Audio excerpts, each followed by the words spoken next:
All right, this is our last segment tonight before we say our good nights from Colbertradio.com and the Craws. What we've got here are, I believe, our last two segments. Yes, they are. Best Athlete of the Year. We have Marcus Lattimore from the University of South Carolina. Wow, what a difference a single player made for a football team. But it's too soon for him. Basketball team? Too soon. No, what? You said football team. Oh, I'm sorry. I meant football team. I'm sorry. I said basketball football team. You meant meant basketball team. Yeah. Cameron Newton. As a Gamecock, I hate him, and I wish we had him. Because he beat our butts soundly. It would be nice if we had a quarterback.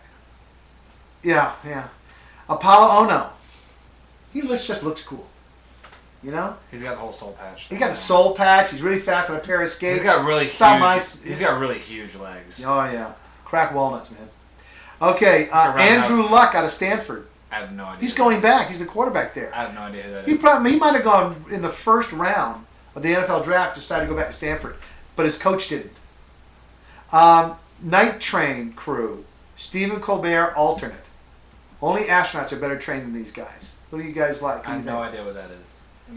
The bobsled team. Remember when your uncle did the guy with the bobsled team? Yeah. Steven said it was worse than the plane. He you remember?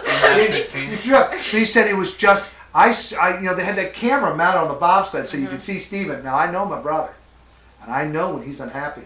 And I remember when he did this one scene went by. It's just a blip, but I thought to myself, oh, he is not happy. I know that look. I've seen it before. He's thinking, God, kill me. Or stop this bobsled, one or the other. Steven said it was worse than when the guy took him up in the jet plane and rolled him around. He said it was worse. See, I don't understand how these guys can do this. It's just amazing. So, but who do you like? I'd go with the bobsled. Bobsled? Why not bobsled? What? Bobsled. I'll go with that. I know what you're going to say. No, I'm going to go with that. I had Cameron Newton. That's what I was going to say. You had Cam Newton. Not Cam Newton, but you had, what's his face? The first person. Marcus Lattimore? That's it. It's too soon. Or not, Lattimore? I thought you... Marcus Lattimore's I was thinking of that. You're thinking of Bruce Ellington? I taught Bruce. That's what I'm saying. He's one of my students. I thought for some reason he's amazing. If you follow college basketball at all, well, he's going to anyway, that's I thought... I was confused. No, you know what? Like usual. I'm going to go along with you guys. I'm going to take the Night Train crew. Stephen Colbert alternate. I'll send one to all of them. Top athletes of the year. I changed it. You guys convinced me. I changed it. Last one. This was tough because there were two I really liked. Steve Spurrier, University of South Carolina. I bet he didn't know it would be this hard to win in South Carolina. He's been, what is this, 6 years now? He now is up to 9-5. It's like every year is a struggle. But he wins every year. He hasn't had a losing season, and he gets to a bowl. Frank Beamer at Virginia Tech. I thought he did a terrific job, especially after losing the first two games this year. Brad Stevens out of Butler. Now, here's why I picked it. Brad Stevens got Butler, a mid-major college, to the NCAA Finals against Duke last year in March Madness.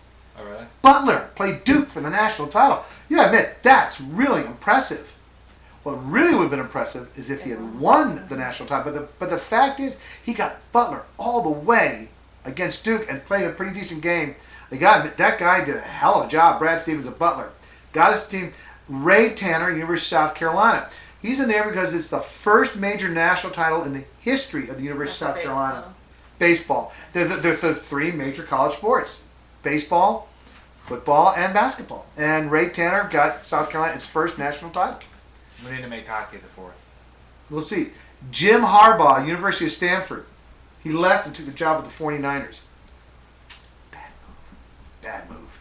He should have stayed at Stanford. But I don't know. They pay a lot more in the NFL. So the great thing about going to the NFL is they offer you like a 4-year contract at $8 million a year, and then they fire you after a year and a half. But they still have to pay out your contract. I'd go too.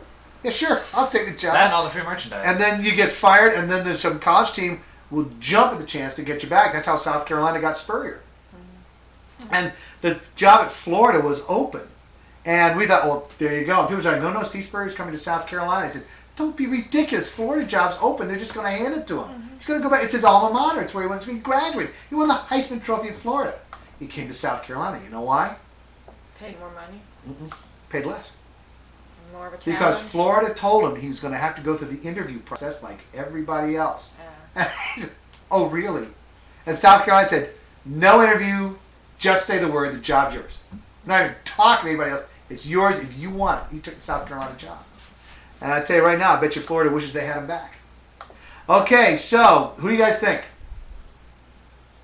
I can't remember. We got Frank Beamer at Virginia Tech, college football. Brad Stevens at Butler, got his team to the finals against Duke. Ray Tanner won the national title for the University of South Carolina in college baseball. Jim Harbaugh from Stanford.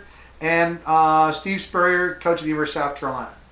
I'd say it's between the Butler and then the baseball team. Ray Tanner won. It was actually between Brad Stevens and Ray Tanner. If Brad Stevens had won the game, I would have given it to Brad Stevens. But Ray Tanner did win, and the thing is, he did it without any great talent on that team. They're good, solid ball players. But in the past, he's had tremendous ball players taken really high in the Major League Baseball draft. None of these guys will be. But he won the national title with them because they played just good, fundamental, solid baseball. Didn't depend upon the long ball. South Carolina always had big home run hitters. Didn't have any that year. And he won the national title. So it goes Ray Tanner. And that's it for the Craw Awards this year. We're done. Wow. And it's normally last time we were over 2 hours. We did it last year. We did this in about an hour and a half. Okay. Not bad. We're going to tighten it up a little bit more next year. We're going to keep this whole thing into under an hour next year. We're just going to go. Well, we can have the Science and Technology Awards prior to, like the Oscars. They give those out prior to, so we can just. It would be fun to give out some awards for other fields other than this stuff, wouldn't it? I'd like to give an award out to some guy who did something really good in math or physics or astronomy or something. But you can announce those as you can pick those prior to. You're right. We can pick those. Well, who are we going to say goodnight to, Brooke? Good night, Snodgrass. Good night, Snodgrass. You know we love you. And good night. Good night, Drew. Good night. Good night. Brooke, Dad. good night. Thanks for coming. Yeah, Daddy man, Mama woman, John boy, Aaron girl. Thanks for coming tonight. And here's to looking forward to another year at Colbertradio.com. We have a guest next week who's going to be coming doing a guest political segment for us. We're going to see how he does. I won't use his name yet because I don't know if he wants to use a radio persona or use his actual name. Okay, but, so he'll be but it won't be Percy Hugo, but it's somebody new. We're going to try him out to see how that works, and then maybe we'll talk and see if we want to bring him on to be our political director. And we'll call him under his alias Victor Shekapopoulos. Victor. What was that? That was Everything You Want to Know About Sex But Afraid to Ask. Woody Allen. One of his great. Oh yeah, Victor Shekapopoulos or something. Anyway, good night from all of us at Colbertradio.com.